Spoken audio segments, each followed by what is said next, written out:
vamos dando uma... Iniciando, né? Mais ou menos na hora programada. E, normalmente, nos nossos grupos de estudo taoístas, né? Quando nós fazíamos ele presencial, né? Sair daqui dessa tela aqui. Quando nós fazíamos ele presencial, nós utilizávamos fazer, né, no início, né, dessa... Giovana, minha irmãzinha, oba! Então, a gente costumava iniciar com uma meditação, né? Era muito gostoso e tal.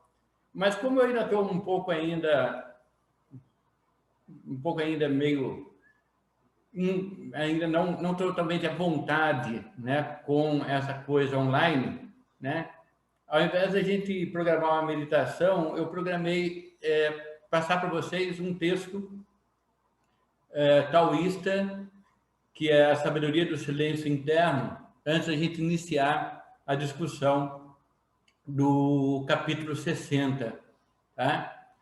Esse texto é um texto maravilhoso e ele fala bem de todo o fundamento interno do taoísta, de toda a estrutura interna do taoísmo.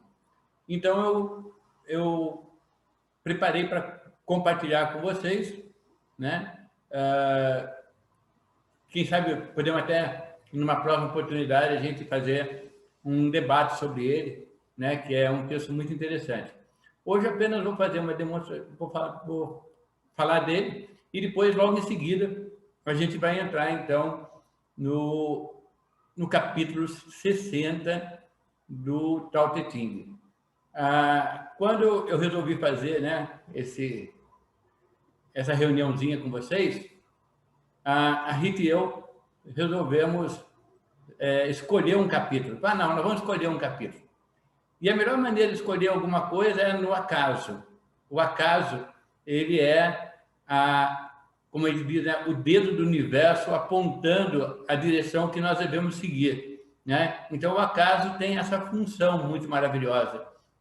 E aí, então, a Rita pegou o meu Tao Te Ching, né? Meu velhinho aqui, ó, Tao Te Ching velhinho, né? E ela fez uma... E parou, quando ela parou nesse capítulo terrível, que é o capítulo 60. É um capítulo que dói na alma da gente, o capítulo 60, né? E aí, então, e tudo que dói na alma faz bem para o corpo, né? Porque a gente vive, a gente rejuvenesce nessa capacidade da gente de regeneração, nessa capacidade da gente de atingir o nosso objetivo, atingir os nossos fundamentos. Na hora eu afinei. Eu peguei o livrinho, abri de novo, peguei outro capítulo, né? Mas daí eu resolvi falar, não, vamos deixar que o acaso realmente resolva, e ficou o capítulo 60. Tá? Então, é um capítulo que é muito interessante, e eu tive a oportunidade agora, durante essa semana, né, de preparação, resgatar uma fita gravada do meu mestre Shen, falando sobre o capítulo 60. Então, foi para mim um momento de muita felicidade, de muitas lembranças maravilhosas, lembranças positivas, de poder ouvir novamente o meu mestre, né, que já falecido há bastante tempo, né, falando a respeito desse capítulo. Bom, então, para a gente não alongar muito a nossa conversa aqui, eu vou, então, começar a falar o texto, então, da sabedoria do silêncio interno, e logo em seguida a gente começa, então, no nosso capítulo 60. Pense no que vai dizer antes de abrir a boca. Seja breve e preciso, já que cada vez que deixa sair uma palavra, deixa sair uma parte do seu ti, deixa sair uma parte da sua energia. Assim, aprenderá a desenvolver a arte de falar sem perder energia. Nunca faça promessas que não possa cumprir. Não se queixe, nem utilize palavras que projetem imagens negativas, porque se reproduzirá ao seu redor tudo o que tenha fabricado com suas palavras carregadas de energia de ti. Se não tem nada de bom, verdadeiro e útil a dizer, é melhor não dizer nada. Aprenda a ser como um espelho. Observe e reflita a energia. O universo é o melhor exemplo de um espelho que a natureza nos deu, porque aceita, sem condições, os nossos pensamentos, emoções, palavras e ações, e envia-nos o reflexo da nossa própria energia, através das diferentes circunstâncias que se apresentam nas nossas vidas. Se você se identificar com o êxito, terá êxito. Se identificar com o fracasso, terá fracasso. Assim, podemos observar que as circunstâncias que vivemos são simplesmente manifestações externas do conteúdo da nossa conversa interna. Aprenda a ser como o universo, escutando e refletindo a energia sem emoções densas e sem preconceitos. Sendo como um espelho, com o poder mental tranquilo e em silêncio. Sem lhe dar a oportunidade de se impor com suas próprias opiniões pessoais e evitando reações emocionais excessivas, tem oportunidade de uma comunicação sincera e fluida. Não se dê demasiada importância, seja humilde. Pois quanto mais se mostra superior, inteligente e prepotente, mais se torna prisioneira de sua própria imagem e vive num mundo de tensão e ilusões. Seja discreto. Preserve a sua vida íntima.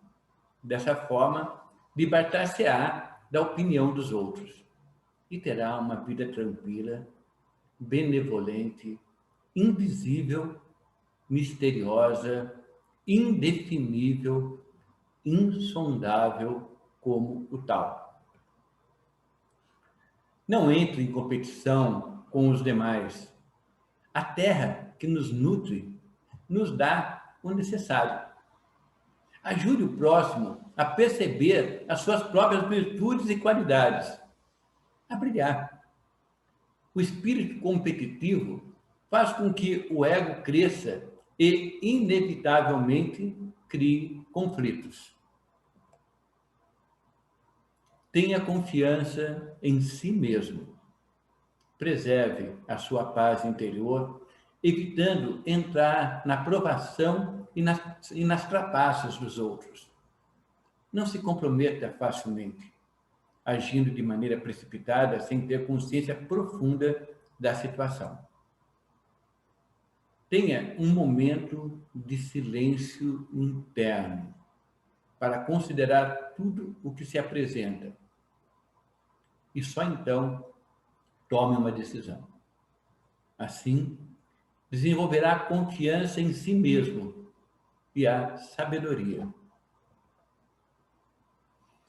Se realmente há algo que não sabe ou para a qual não tem a resposta, aceite o fato. Não saber é muito incômodo para o ego, porque ele gosta de saber tudo, ter razão e dar sua opinião muito pessoal. Mas, na realidade, o ego não sabe nada. Simplesmente faz acreditar que sabe. Evite julgar ou criticar. O tal é imparcial nos seus juízos. Não critica ninguém. Tem uma compaixão infinita e não conhece a dualidade. Cada vez que julga alguém, a única coisa que faz é expressar a sua opinião pessoal. Isso é perda de energia, é puro ruído. Julgar é uma maneira de esconder as nossas próprias fraquezas. O sábio tolera tudo, sem dizer uma palavra. Tudo o que o incomoda nos outros é uma projeção do que não venceu em si mesmo. Deixe que cada um resolva seus problemas e concentre a sua energia na sua própria vida. Ocupe-se de si mesmo. Não se defenda. Quando tenta se defender, está dando muita importância à palavra dos outros, dando força à agressão deles. Se aceita não se defender, mostra que a opinião dos demais não o afeta, que são simplesmente opiniões e que não necessita de os convencer para ser feliz. O seu silêncio interno o torna impassível. Faça uso regular do silêncio para educar o seu ego, que tem o mau costume de falar o tempo todo. Pratique a arte de não falar. Tome algumas horas para se abster de falar. Este é um exercício excelente para conhecer e aprender o universo do tal ilimitado, em vez de tentar explicar o que é o tal. Progressivamente, desenvolverá a arte de falar sem falar. E a sua verdadeira natureza interna substituirá a sua personalidade artificial, deixando aparecer a luz do seu coração e o poder da sabedoria do silêncio. Graças a essa força, atrairá para si tudo o que necessita para sua própria realização e completa libertação. Porém, tem que ter cuidado para que o ego não se infiltre. O poder permanece quando o ego se mantém tranquilo e em silêncio. Se o ego se impõe e abusa desse poder, este converter-se-á num veneno, que o envenenará rapidamente. Fique em silêncio. Cultive o seu próprio poder interno. Respeite a vida de tudo o que existe no mundo. Não force, manipule ou controle o próximo. Converta-se no seu próprio mestre e deixe os demais serem o que têm capacidade de ser. Por outras palavras, viva seguidamente a via sagrada do Tao.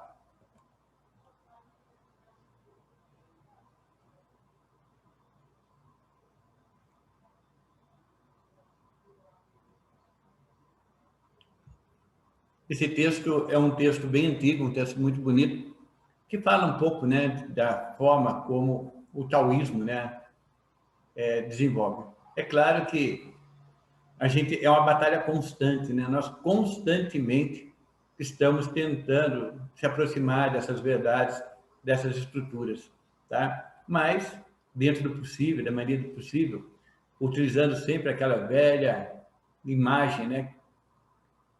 Viver um dia de cada vez, viver um dia apenas a cada momento. Tente. Agora, o silêncio, ele é muito importante. Bom, mas para a gente não alongar muito, né, essa história, vamos para o capítulo 60 do Tao Te Ching. Vamos lá, né? Vamos dar uma lidinha nele aqui. Governar um grande reino é como cozinhar um pequeno peixe. Atuando sobre o céu, através do caminho, seus demônios não são despertados. Não que os seus demônios não sejam despertados. Seu despertar não fere o homem. Não apenas o seu despertar não fira o homem. O homem sagrado também não fere o homem. Sendo que os dois não se ferem, assim a sua virtude se une e retorna.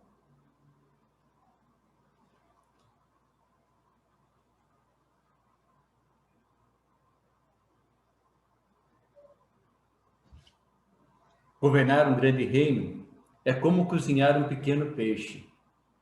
Atuando sobre o céu, através do caminho, seus demônios não são despertados. Não que seus demônios não sejam despertados. Seu despertar não fere o homem. Não apenas que seu despertar não fira o homem sagrado também não fere o homem. Sendo que os dois não se ferem, assim suas virtudes se unem e retornam. Gente, a qualquer momento, tá? Vocês podem abrir o microfone, falar alguma coisa se vocês quiserem, tá? A gente vai fazer uma coisa bem aberta, bem sem nenhuma preocupação. Como eu falei com vocês, eu tive a oportunidade, né, de ouvir o Sheng, né, falando sobre esse capítulo 60, e aí, ao terminar de ler esse capítulo 60, ele olha para o público, né? Eu lembro, porque eu estava lá na hora que ele gravou isso, ele falou: muito fácil, né? Muito simples tudo isso, né? Todo mundo entendeu tudo que está aqui, né? E aí ele disse que esse capítulo deveria ser visto por nós como se fosse um presente muito, mas muito bem embrulhado. Sabe aquele presente que você olha e fala, será que o presente é o embrulho ou é o que está dentro do pacote? O negócio é tão bem feito, o pacote foi tão bem elaborado que você fica em dúvida se é para abrir ou se é o pacote que é o presente. Né? Aí você olha aquele pacote, aí você vai, né, com muita suavidade, com muito carinho, com muita atenção, né, para não fazer nenhuma bobagem, para não rasgar o que não pode, para não quebrar algo que esteja ali, e você vai abrindo, você vai desfazendo aquele pacotinho e vai lentamente desvendando a intenção, o objetivo do presente que te foi dado, né? E é mais ou menos isso que inicia o capítulo 60. Governar um grande reino é como cozinhar um pequeno peixe. Eu sou um péssimo cozinheiro. Eu acho que eu nunca me daria bem cozinhando nenhum grande peixe, que é mais fácil para cozinhar.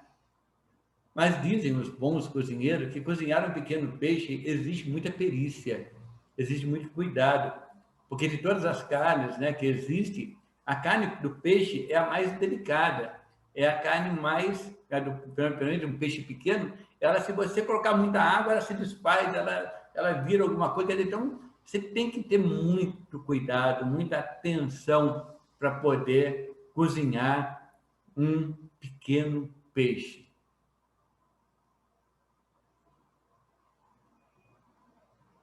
Governar um grande reino é como cozinhar um pequeno peixe.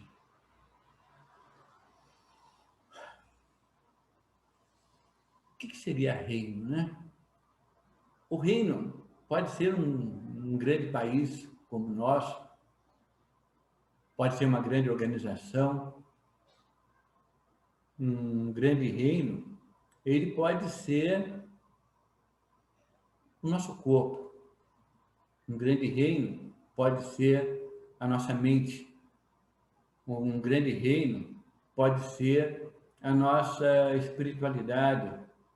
Um grande reino pode ser tudo aquilo que eu preciso executar, porque quando eu vou executar algo, eu tenho que ver aquele momento como algo majestoso para mim, algo ritualístico, algo importante para que eu possa realmente dar o que eu tenho de melhor, que eu possa transmitir o que eu tenho de melhor para aquele momento. Então, governar um grande reino é cozinhar um pequeno peixe, porque exige esse cuidado, exige essa atenção, exige essa dedicação nas coisas que fazemos.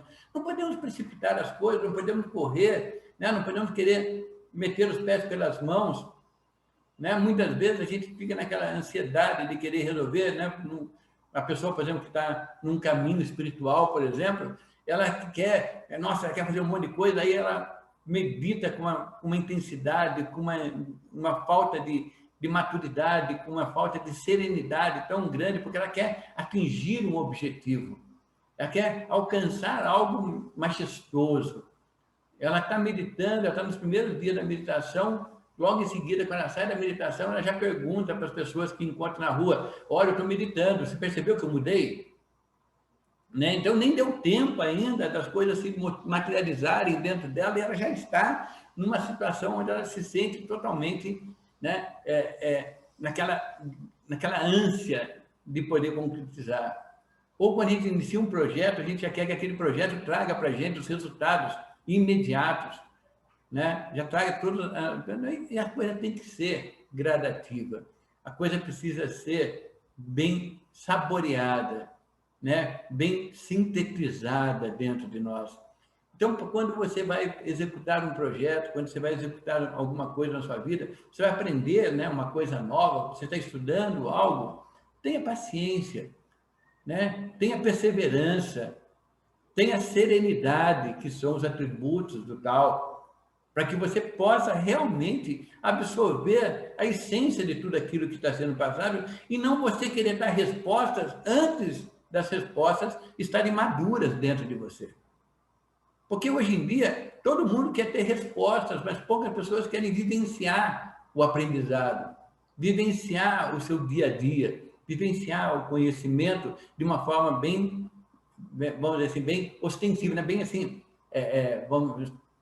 a palavra ostensiva não, seria bem, de uma maneira prática, ela não quer mais colocar a mão na massa, ela quer simplesmente que o conhecimento venha da forma mais fácil, da forma mais simples, e isso faz com que esse peixinho que nós estamos cozinhando, essa intenção, essa ideia, esse momento, ele vai se dispersando, né? Ele não consegue. Aí aquela pessoa que medita demais, de maneira ostensiva ou de uma maneira muito, né, com muitas intenções na cabeça, ela pode vir a ter uma pressão alta, pode vir a ter, né, problemas respiratórios. Por quê? Porque ela vai congestionando tudo que está dentro dela, né? Porque ela quer respostas muito rápidas, respostas muito imediatas. Então, quando você vai governar uma nação, quando você vai governar, tá, uma organização, quando você vai governar a sua própria vida,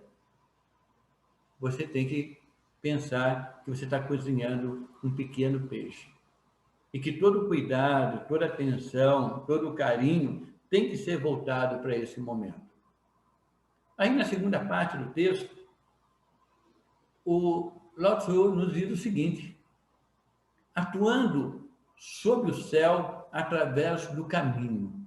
Atuando sob o céu através do caminho. Atuar sob o céu é atuar no mundo, né? No mundo da forma, no mundo do Tahiti, no mundo que nós vivemos, no nosso dia a dia. Tudo que existe entre o céu e a terra, tudo que existe entre o céu e a terra, está contido sob o céu. Ou seja, todos nós que vivemos sob o céu e a terra, né? Sob o céu, acima da terra, nessa ligação, né, do trigrama, né, das 3 linhas do trigrama. Futuramente vai falar um pouquinho sobre isso. Então, atuando sob o céu, através do caminho. O que é através do caminho? É através de uma visão muito clara das coisas, sabe? Uma visão muito tranquila, né? Como está falando ali, como se cozinhasse um peixe, sabe? Com muita serenidade, com muita simplicidade, com muita, sabe, com muita envolvência, com você se sinta totalmente envolvido naquilo que você está fazendo, tá? Então, isso seria atuar através do caminho, é atuar de uma maneira aberta, de uma maneira verdadeira, naquilo que você acredita, naquilo que é caro, naquilo que é importante para você. Então, atuando sob o céu através do caminho, seus demônios não são despertados. Opa, aqui agora a coisa pegou. Seus demônios não são despertados. Demônios. O que seria demônios? Né? Demônio é tudo aquilo que nos atrapalha, tudo aquilo que nos incomoda, tudo aquilo que nos faz mal, tudo aquilo que, de uma certa forma, está segurando o desenvolvimento, né, daquilo que eu quero fazer, não está trazendo os resultados que eu busco, que eu almejo. Então, quando você atua sobre o céu através do caminho, seus demônios não são despertados. Nossa, resolvi a minha vida agora, né? Porque basta que eu, então, atue através do caminho, que não vai ter mais demônio nenhum para me encher o saco. Vai ser uma belezinha. Os demônios vão tudo embora, eu não vou precisar me preocupar com os meus demoninhos, com aquelas coisas que me incomodam. Eu vou estar atingindo um estado de, né, totalmente, vamos dizer assim, né, um estado de graça dentro de mim, né? Seria isso. Aí o Lao Tzu, infelizmente, né, ou felizmente, ele vai lá e corta o nosso barato. Atuando sobre o céu através do caminho, seus demônios não sejam despertados. Não que seus demônios não sejam despertados. Seu despertar não fere o homem. Ou seja, gente, não é porque você está seguindo um caminho, não é porque você tem consciência daquilo que está fazendo, não é porque você está vivendo dentro de uma diretriz, ou dentro de um pensamento, dentro de um prisma, né, que você elaborou, né, de uma ligação que você criou, é que os demônios vão desaparecer, que você vai andar no meio do espinho e não vai se ferir, que você não vai mais encontrar situações difíceis na sua vida. É lógico que você vai continuar com tudo isso. Ele não vai te tirar de nenhum problema, não vai dizer para você, olha, isso não vai acontecer, você não vai ter perdas, você não vai ter... Não, você vai continuar tendo perdas, você vai continuar sofrendo, você vai continuar tendo dor, você vai continuar... Só que sabe o que vai acontecer quando você está atuando com a verdade dentro de você, com essa simplicidade dentro de você, com essa harmonia, com essa serenidade dentro de você? Eles não vão te ferir mais. O espinho vai te ferir. As pessoas podem te ferir, mas você não vai se ferir através da ferida que os outros ferem você. Você não vai criar uma coisa maior do que aquilo que é necessário. Se eu bater o martelo no dedo, doeu. Doeu, claro. Meu dedo né, não foi feito para receber uma martelada. Mas só que é o seguinte, ele só pode doer na hora que o martelo bateu no meu dedo. Depois acabou. Aí depois eu tenho que seguir minha vida, eu tenho que continuar minha vida, eu não vou parar a minha vida porque isso, eu não vou ficar com raiva, eu não vou ficar, sabe, magoado. Não, aconteceu, vamos em frente, vamos seguir o nosso processo. Então, atuando sobre o céu através do caminho, os nossos demônios não são despertados. Sabe por que eles não são despertados? Porque mesmo que eles apareçam, e vão aparecer com certeza, tá? Esse despertar, essa situação que ele vai criar para mim, ele não vai poder me ferir. E se me ferir, eu vou me ferir e vou me recuperar. Ontem mesmo, né, falando com os alunos, eu estava falando que é tanta importância dos pacientes que vêm fazer tratamento constantemente, independente, né, como prevenção, aí isso quer dizer que eles nunca vão ficar doentes, que eles não vão ter nenhum tipo de problema? Não, é lógico que eles vão continuar tendo, vão estar à mercê de problemas, à mercê de situações difíceis. Só que a capacidade de regeneração, a capacidade deles entenderem o momento deles, deles poderem vivenciar esse momento deles, vai ser muito mais fácil para que eles possam trabalhar. Então, quando você atua com serenidade, você atua com simplicidade, você atua de uma maneira bem objetiva perante aquilo que você quer executar, perante aquilo que você quer fazer, quando os demônios, né, ou seja, quando as situações incômodas, quando aquelas coisas que te machucam, elas te atingirem, você simplesmente vai falar, doeu. Quando alguma sensação de tristeza acontecer, você vai falar, estou triste. Diga. Você me fez lembrar agora disso que você está falando, que vai muito de encontro. Tem uma frase do Rafiki para o Simba, no filme do Rei Leão, que vai de encontro com isso. Não sei se você vai lembrar. Ele bate com o cajado na cabeça do Simba, e aí o Simba fala, ei, que é isso? Isso dói. Ele falou, não importa mais, já ficou no passado. Ele falou, mas ainda dói. Aí o Rafiki fala para ele, então você pode aprender com isso ou seguir em frente. Isso, fantástico, eu não lembrava dessa cena. Eu assisti, mas não lembrava. Muito bom, Jorge. É isso mesmo. Sabe, eu acho que a gente tem que ter essa se desprender, né, dessa situação e falar, não, é isso, pronto, vamos lá, vamos seguir em frente, né, porque a vida é assim. Então, os nossos demônios, né, essas energias que podem nos atrapalhar de alguma forma, essa energia que querem, ou que muitas vezes colocar na nossa vida, as tristezas, as angústias, as amarguras, os momentos, né, onde a gente muitas vezes não foi reconhecido como deveríamos ser, a gente não foi amado, né, as pessoas não demonstraram para a gente aquele carinho que a gente buscava, porque estava muito cheio de expectativa, né? A gente estava fazendo as coisas sempre com segundas intenções, né? Esperando que as pessoas nos compreendessem, que as pessoas, né, e as pessoas são o que elas são. E aí precisa aprender a conviver com esses momentos e não deixar que isso nos fira. Não quer dizer que isso não vai doer na gente, lógico que vai doer, lógico que a gente vai sentir, mas vai ferir só naquele momento, é o que o Joel falou, é o que a cajadada bateu na cabeça, doeu, mas doeu pronto, mas é passado. Vamos em frente, vamos seguir em frente, vamos ser, sabe, vamos conquistar o nosso momento, né? Buscar a amplitude daquilo que nós estamos fazendo. Então, atuando sobre o céu através do caminho, seus demônios não são despertados. Não que seus demônios não sejam despertados, o seu despertar não fere o homem. Bom, até aqui a gente está percebendo que Lao Tzu, ele está passando para a gente algumas informações, né? Ele está passando, não para a gente, né? Mas ele escreveu isso assim, do coração dele, né? Aparentemente, né? E ele coloca essa verdade de uma maneira tão agora explícita, né? No início é como o Cheng falou, né? Parecia que ele estava tentando desvendar um grande segredo. Agora, ele, nossa, é verdade, as coisas são mais ou menos por aí, né? E aí ele faz uma outra colocação embaixo.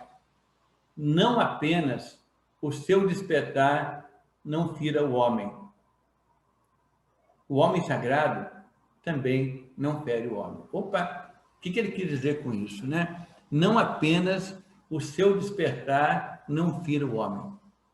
O homem sagrado também não fere o homem.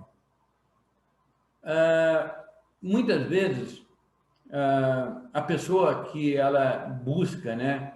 Porque na visão chinesa, gente, na visão taoísta, não chinesa, a visão taoísta, ela diz que o homem sagrado não é uma pessoa que recebeu uma sagração.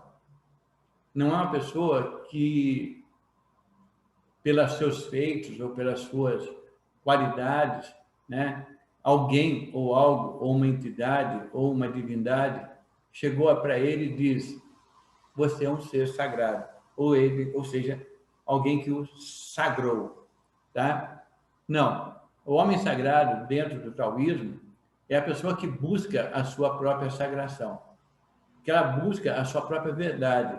É a pessoa que é coerente com o seu próprio caminho, coerente com o seu próprio destino. E que vive um pouquinho daquilo que a gente viu naquele texto que eu li anteriormente para vocês, né? Procura viver a vida dele de uma intensidade, procurando despertar nos outros o que há de melhor, mas não procurando ferir nos outros daquilo que ele vê como defeito. Então, muitas vezes, as pessoas que estão buscando seguir um caminho, seguir uma espiritualidade, antes dela se voltar para a sua própria essência, antes dela se voltar para a sua própria verdade, ela fica olhando ao redor para ver se alguém está fazendo diferente daquilo que ela está tentando mudar, né? Do caminho que ela está tentando seguir, né? Ou muitas vezes até que era seguido por ela anteriormente, né? E que agora ela se torna quase que um baluarte, né? Ela se torna quase que um alto-falante, ela se torna um megafone para poder apontar os erros dos outros e dizer, olha, não pode fazer isso, olha, você não deve fazer aquilo, olha. Será que nós não temos, né, dentro de nós verdades que nós vivemos e que, se outras pessoas naquela época estivessem vivendo o mesmo momento que nós hoje, alguém poderia chegar para a gente e também apontar os nossos erros? Quantas vezes a gente fica apontando, né, erros de governo, erros da religião, erros dos nossos amigos, erros das pessoas, falam, não, essa pessoa é isso, essa pessoa é aquilo. Mas será que se eu fizer uma retrospectiva, né, se eu fizer uma análise né? Eu também não tenho lá, no meu passado, alguma coisa que possa falar, poxa vida, né? Você não é a pessoa indicada para ficar apontando o erro dos outros. Então, quando a gente fala que o homem sagrado não fere o homem, ele não fere a pessoa que está... Porque quando ele coloca que o homem sagrado também não fere o homem, ele está dizendo que a pessoa que ainda não buscou a sua sagrada, a pessoa que melhorou está no seu caminho, ou não tem a mínima preocupação com isso. Muitas vezes, uma pessoa que está seguindo uma outra estilo, né? Até uma vez eu estava num grupo taoísta como esse, né? Da gente... nós estávamos... Foi um dia assim que a gente teve assim... muito entusiasmo, tinha bastante gente envolvida, era uma coisa muito gostosa, né? Todo mundo presente, aquela vibração. Aí, em um determinado momento, eu parei e falei assim, gente, você acredita que aqui perto de nós aqui tem o Bar do 10? E lá no Bar do 10 tem um monte de gente tomando cerveja, tem um monte de gente cantando, tem um monte de gente contando piada, tem um monte de gente fazendo, e eles estão no mesmo grau de desenvolvimento e no mesmo grau de evolução como a gente. Porque eles estão fazendo aquilo que eles acreditam, aquilo que eles gostam. Então, sabe, pare e falar, não, eu agora sou taoísta, não, agora eu sou isso, agora eu sou aquilo, não, eu sou de tal time de futebol, eu sou de tal partido. Não. Para com isso. Nós temos que procurar fazer o nosso melhor, né? É claro que nós temos essa visão crítica perante a vida, de coisas que nós não concordamos, coisas que nós não aceitamos, mas isso deve ser feito dentro de um caminho onde a gente procura engrandecer, procura dar uma resposta. Eu lembro uma vez que, numa reunião do tal, em que uma pessoa, né, na reunião falou assim, ô Sheng, por que você fez tal coisa assim, né? Eu não lembro bem o fato em si.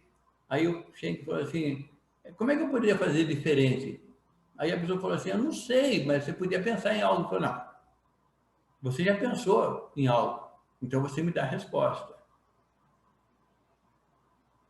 Porque é muito fácil a gente apontar, né, o erro das pessoas. Mas será que nós temos resposta para dar para elas? Será que nós temos também, sabe, alguma coisa para falar para ela, para ajudar? E outra coisa, será que aquilo que eu acho que é o melhor, realmente é o melhor para aquela pessoa? Então, muitas vezes, dentro dessa visão, né, de estudo, de desenvolvimento, seja ele para governar um grande reino, né, como o caso de um país, como eu falei, de uma empresa, ou seja, no caso de você estar gerenciando a sua própria vida, seus próprios relacionamentos. Né? É importante que você saiba que sempre o ideal é que a gente haja com muita tranquilidade. Tranquilidade essa que é aquela de cozinhar um pequeno peixe. Saber que se eu mexer demais, desanda. Se eu não mexer, ele vai queimar. Então, eu preciso ter a consciência, né, de que eu preciso sempre tomar muito cuidado nos meus relacionamentos, tomar muito cuidado com as minhas verdades, porque as minhas verdades, elas são minhas verdades, mas pode não ser a verdade de outra pessoa. Aquilo que eu acredito é uma coisa muito importante no meu desenvolvimento, mas aquilo que eu acredito é aquilo que é importante nesse meu momento. Então, nesse nosso despertar para esse caminho, nós temos que ter consciência de que nós não vamos ficar livres, né, dos nossos demoninhos. Os nossos demoninhos vão ficar na nossa cabeça, vão ficar, sabe, enxuriçando a nossa vida, né? Nosso ego, ele vai ficar, muitas vezes, se sentindo na necessidade de se expor, de se mostrar, né? De falar, não, olha, eu faço isso, olha, eu sou assim, eu sou... Não. Então, tem toda essa característica, mas aos poucos a gente fala, não, peraí, eu estou provando o que para quem? Aonde eu quero chegar com isso? Para que eu quero isso? Por que eu quero que as pessoas sigam a mesma verdade que eu sigo? Por que eu quero que as pessoas vejam o mundo da mesma maneira como eu vejo? Cada um pode ver do seu jeito, desde que não prejudique a outras pessoas, desde que não faça mal para outras pessoas. A gente precisa ter... E depois, lentamente, nós podemos também trazer as nossas próprias informações, nossas próprias verdades. Mas o taoísmo, ele é o caminho do que a gente chama de Vuti, né? Da não ação. que a não ação não é você não fazer nada, é você agir na hora que precisa agir, na hora que você precisa falar com alguém, fala, mas precisa esperar a hora certa para poder falar as coisas. Porque se você fala a coisa certa no momento errado, a coisa fica errada. Ou se você não fala, você também pode se omitir. Então, essa consciência, essa tranquilidade, essa busca dessa serenidade, como disse o texto que eu li agora há pouco com vocês, a gente adquire através do quê? Através do silêncio. O silêncio é uma parte. Eu lembro que a primeira vez que eu fui fazer um retiro taoísta, a primeira coisa que nós fizemos, que nós íamos ficar 5 dias no retiro, e durante 2 dias a gente não podia se comunicar nem através de gesto. Nem através de gesto a gente podia se comunicar um com o outro. Ou seja, cada um tem que seguir, fazer as suas coisas. Então, dentro de um lugar fechado, era um sítio, né, fechadinho, tinha mais ou menos umas 9, 10 pessoas ali, fora os organizadores, né? E a gente tinha que conviver, dormir, acordar, né? Comer, sem fazer nenhum tipo de comunicação. É uma coisa, de início parece estranha, mas é maravilhosa. Então, muitas vezes a gente percebe quantas vezes a gente gasta, né, palavras desnecessárias, porque muitas vezes as pessoas nem perguntaram ou nem queriam saber aquilo que nós estamos falando.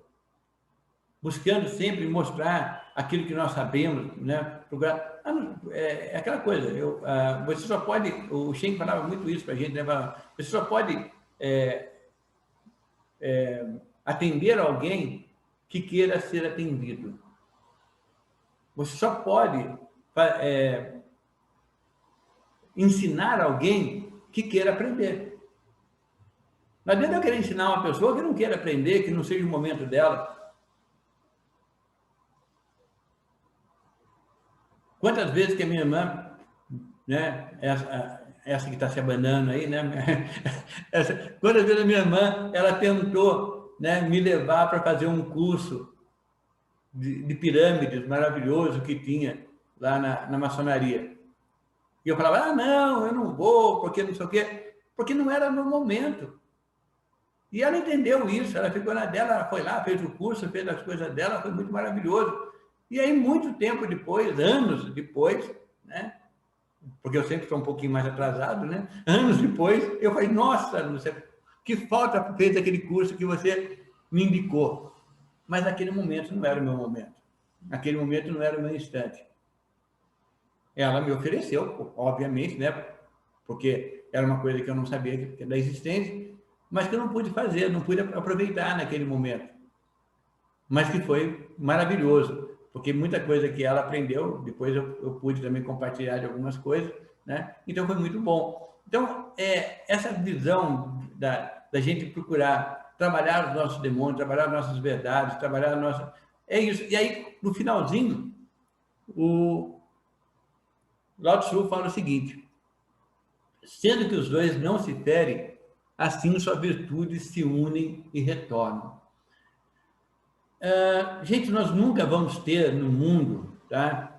Isso até já foi vários debates de vários grupos de taoísmo que nós fizemos, nunca vai existir aquela coisa de um mundo perfeito. Porque o mundo ele só existe através da sua dualidade.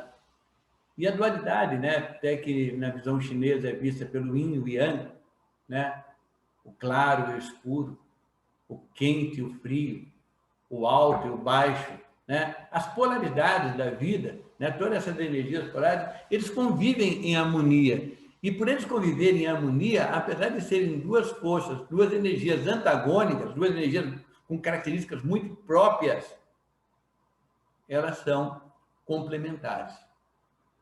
Uma não existe sem a outra. Como é que vai poder existir o dia se não existir a noite? Como é que vai existir o quente se não existir o frio? O claro se não existir o escuro? Eles são antagônicos, eles são opostos, mas eles precisam um do outro. Nós precisamos também dos nossos demônios. Nós precisamos também das nossas dificuldades. Nós precisamos também sentir dor. Já pensou se a gente não sentisse dor? Ah, seria tão bom? Não sei até onde seria bom, porque a gente também se tornaria muito, a gente poderia se sentir muito assim, esqueci a palavra aqui, né? Fugiu a palavra. A gente poderia se tornar muito, se arriscaria demais, a gente ficaria muito vulnerável. Então, muitas vezes, a gente precisa que o nosso corpo, muitas vezes, se comunique, porque a única forma que o nosso corpo tem para se comunicar com a gente é através do quê? É através dos sintomas. Então, se alguma coisa me faz bem, o meu organismo fica gostoso, fala, nossa, que gostoso, estou me sentindo bem, né? O meu corpo, né, exala essa felicidade. Se alguma coisa me faz mal, ele mostra. Mas como ele vai me se comunicar comigo? Através de falar, olha, isso te dá prazer, isso te causa dor, isso te causa incômodo, isso te causa limitação. A partir do momento que eu percebo isso, eu falo, opa, eu preciso mudar. Por que eu estou sendo tão rígido em determinadas coisas? Por que eu sou tão rígido em apontar erros? Por que eu sou tão rígido em tentar resolver coisas que muitas vezes não cabe a mim atuar em cima disso? Então, quando a gente fala dessa capacidade, né? Assim as virtudes se unem e retornam, é porque a virtude, que é uma dos atributos, né, do taoísmo, né? Ela diz o seguinte: o que é ser uma pessoa virtuosa? É aquela pessoa que percebe a beleza e que percebe o ensinamento em cada coisa que acontece. Essa lembrança do Joelson, né, dessa parte do filme, é uma lembrança que a gente tem em vários grupos de iniciação, onde o mestre muitas vezes toma atitudes que parecem meio estranhas, né? Como bater com o cajado na cabeça do outro, né? Como muitas vezes fazer com que o outro enfie o dedo no fogo. Então, são algumas coisas que você fala, qual é a lógica disso? Naquele momento, ele precisava criar uma ideia, criar um pensamento, para que a pessoa entenda a importância de perceber que essas dualidades, que essas coisas, né, que a gente muitas vezes fala, isso é bom, eu gostaria de ser assim, eu gostaria de ter sempre felicidade. Gente, a felicidade eterna acabou com as histórias infantis de La Fontaine. La Fontaine, quando ele colocou no final de cada uma das histórias de ensinamento, né, infelizes para sempre, ele acabou com a história. Ele estragou a história, por quê? Porque não existe felicidade para sempre. Existe a necessidade de se reciclar, de aprender a cada momento, a cada instante da vida, com tudo que a vida tem para nos oferecer. E nesse mundo que nós vivemos, que é o mundo da forma, que é o mundo do Tai Chi, né? O mundo das coisas concretas, das coisas se materializando dentro de nós sempre vamos trabalhar a dualidade. Nunca vamos falar assim, agora nós vamos encontrar a paz no mundo. Não, a paz no mundo não vai existir. Por quê? Porque o mundo ele não pode viver a paz, ele precisa viver os contrastes. Ele precisa aprender a trazer a paz para dentro de nós.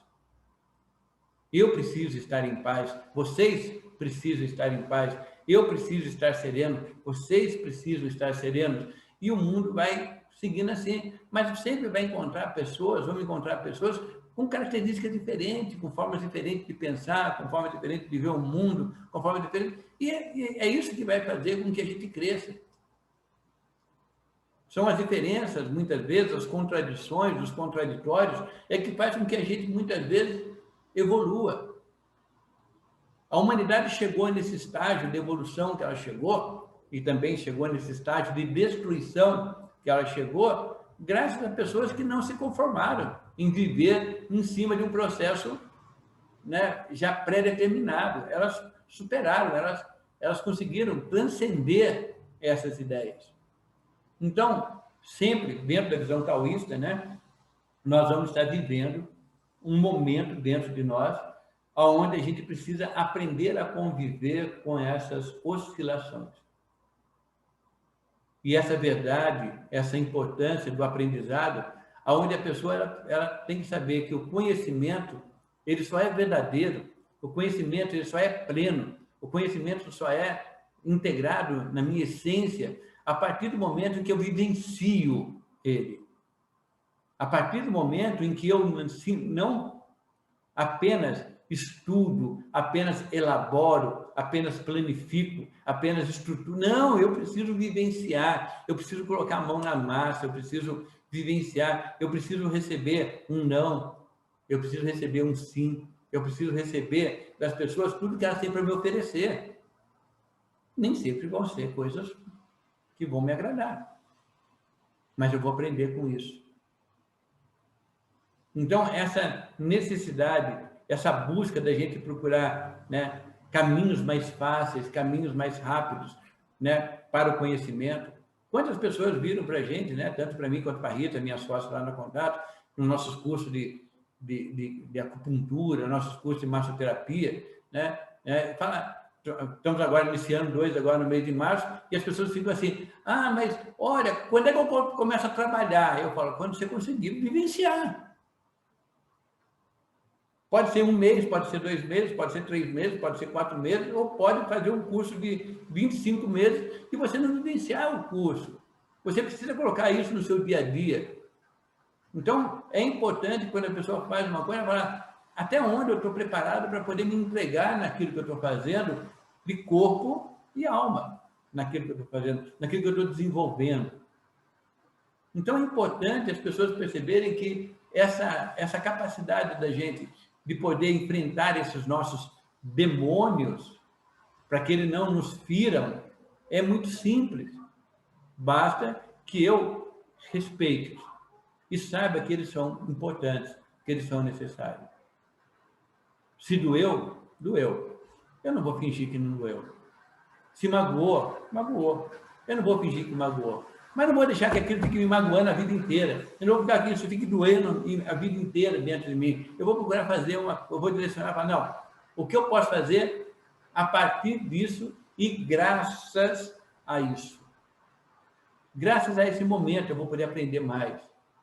Eu vou saber sempre que vai existir pessoas maravilhosas no mundo e pessoas que muitas vezes, né, não espelham ainda, né, como a gente falou naquele texto anterior, não espelham ainda essa maravilha que existe dentro dela. Mas isso é normal, isso faz parte da vida.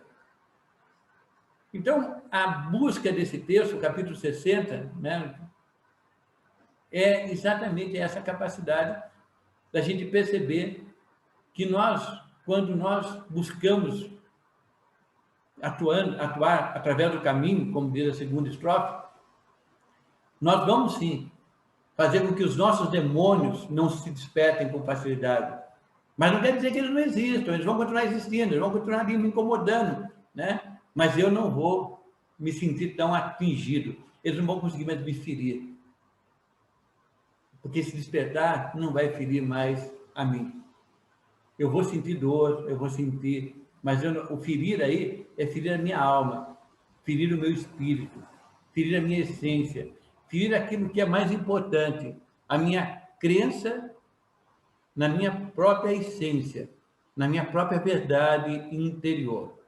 Eu preciso acreditar que todos que eu tenho, e cada um de nós possuímos, eu possuo, vocês também possuem, todos nós possuímos uma essência, uma razão de estarmos aqui, que os chineses dão o nome de Jing. Né? Nós temos uma essência que nós adquirimos através dos nossos pais, uma essência que nós adquirimos pela nossa própria pernas, pelo nosso próprio desenvolvimento, pela nossa própria verdade que nós profetizamos ou que nós divulgamos ao mundo. Então, vamos procurar entender esse mecanismo. Lao Tzu, né, em cada capítulo dele, ele vai passando para a gente algumas experiências, e não são experiências de uma pessoa que simplesmente ficou reclusa dentro de uma biblioteca imperial, estudando os clássicos. Ele fez isso, sim. Ele pegou e estudou muitos os clássicos. Mas depois que ele estudou o clássico, ele subiu em cima de um touro e falou, caminho da roça. Agora eu vou colocar isso em prática. Eu vou vivenciar isso. Né? Esse é a forma da sabedoria. É quando o conhecimento, quando os ensinamentos, eles se integram dentro de nós e fazem parte do nosso sistema e começam a percorrer as nossas veias, percorrer as nossas artérias, ela começa a alimentar cada célula do nosso corpo e dizendo, agora você é aquilo que você gostaria de ser. Mas eu preciso vivenciar isso, colocar em prática e não ter medo de me expor. E errar, né? Opa, como é bom errar, né? Dizem que só erra quem tenta, né? Então vamos tentar bastante, errar bastante, aprender bastante e tentar se voltar. Então, nesse capítulo 60, governar um grande reino é como cozinhar um pequeno peixe. Atuando sobre o céu através do caminho, seus demônios não serão despertados. Não que seus demônios não sejam despertados, mas seu despertar não fere o homem. Não apenas o seu despertar não fere o homem sagrado também não fere o homem. Sendo que os dois não se ferem, assim a sua virtude se une e retorna. Ai, ai, né? Que loucura, né? Que coisa bonita, né? Vocês estão muito quietos, gente. Estou me sentindo aqui meio abandonado.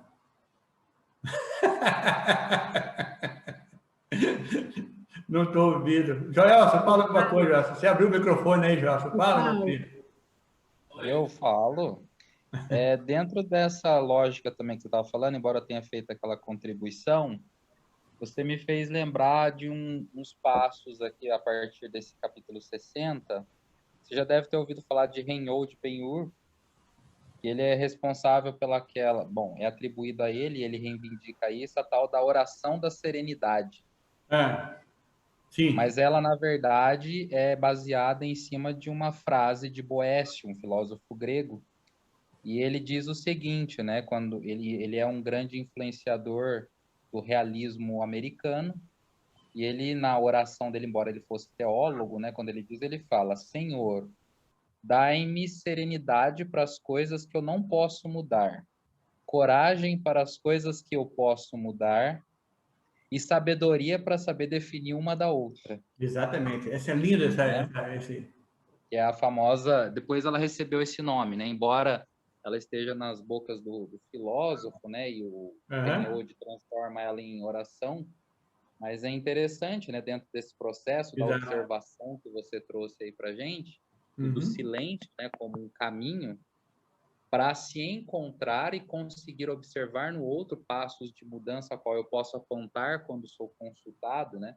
Exato. Me ajuda justamente a discernir um pouquinho, né? Quando é que eu preciso da serenidade e ir ao encontro dela, quando é que eu preciso dessa coragem para transformar as coisas e principalmente a busca da sabedoria, né? Que é justamente ter esse conhecimento ou discernimento para poder ver o que é um e o que é outro, o que eu estou precisando para cada momento. Não, mas é muito legal, assim, eu até esse texto, né? Eu lembro que a gente colocava sempre isso. Nós tínhamos uma pequena empresa, né? Da família, e aí no envelope da empresa estava escrito essa oração aí. Muito bonito. Ah, legal. Bacana. Olha, quanta gente legal aqui, ó. O Rafaelzinho está aqui, o Rafael Lima, meu querido, né? Rafael, Carol, olha só que a Midian aqui, acabei de ver a carinha da Midian aqui. Ô, Midian, então quer dizer que você no TikTok você estava falando sobre essas coisas, Midian? Eu fiz a dublagem desse desenho hoje. Ah, que legal! Mas muito bom. Sabe? Bacana, Midian. Então, Jefferson, muito bom, gente. Gente, vamos conversar um pouco mais? Oh. Quem que não está falando? Quem que está querendo falar aí? Que eu não consegui ver aqui.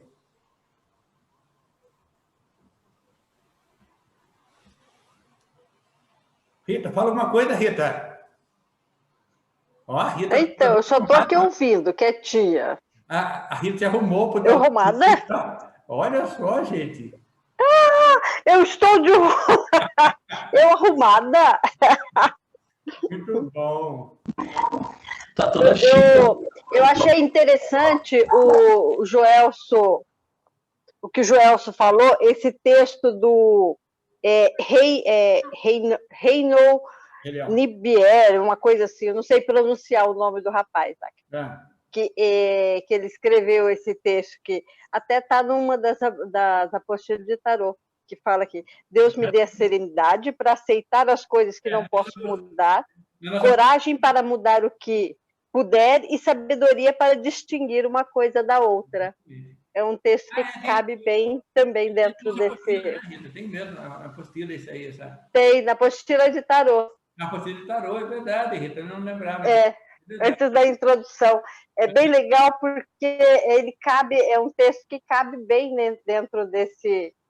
Exato. Porque a gente, muitas vezes, tem que aceitar algumas coisas que não tem como... Já foi, não tem como mudar, né? Uhum.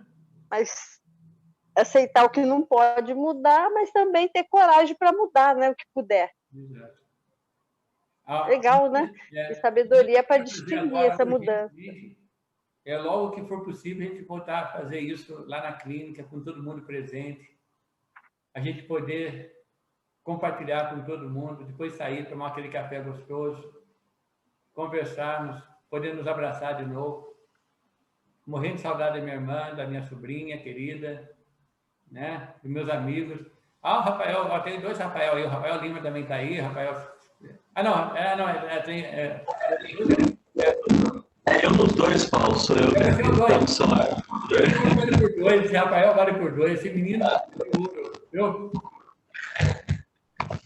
Então, o seu som é um pouco difícil de ouvir, Rafael, mas dá... Então, gente, em breve a gente poder fazer isso de volta, né? Alguns de vocês já tiveram a oportunidade de estar lá presente, né, nas nossas reuniões presenciais, presente nas reuniões presenciais, né? Redundante, mas verdadeiro, né? E agora mais verdadeiro do que nunca, porque eu acredito que uma coisa que vai nos ajudar muito quando a gente puder se reencontrar é que nós vamos estar muito mais presentes um com o outro. Porque a gente vai perceber a importância de estar presente. Muitas vezes a gente estava presente, mas a gente estava tão ausente, né, de tantas coisas. Estava ali, mas não estava. Agora não, a gente sentiu essa necessidade dessa presença que está faltando para a gente agora, né? Então, acredito que quando a gente voltar a essas reuniões nossas de taoísmo, né, presenciais, as pessoas vão estar mais presentes e vai ter menos celular na sala de aula, né? As pessoas vão estar mais voltadas... Não é uma crítica, tá, gente? É uma constatação, né? É uma constatação só, não é uma crítica, né? As pessoas vão estar na sala de aula, né? Vão estar ali, né? Naquela sala de reunião gostosa, todo mundo compartilhando conhecimento, né? Como foi feito hoje, né? Eu acho muito gostoso. Eu gosto dessa interação, eu gosto quando há essa possibilidade de participação de cada um naquilo que a gente está fazendo, né? Gente, muito obrigado por vocês estarem aqui com a gente. Gente, um beijo grande para vocês. Tá bom? Tchau, tchau. Beijo, uma boa noite, bom descanso. Midian, até amanhã, viu, Midian? Até amanhã. Midian. Tem aula amanhã, viu, Midian? Jefferson, amanhã também você vai estar aqui? Você também, então tá bom. Um abraço para todo mundo, gente. Obrigado, viu? Muito obrigado. Obrigado mesmo, de coração, de vocês estarem aqui comigo, tá bom? Um beijo para todo mundo. Paulo. Valeu.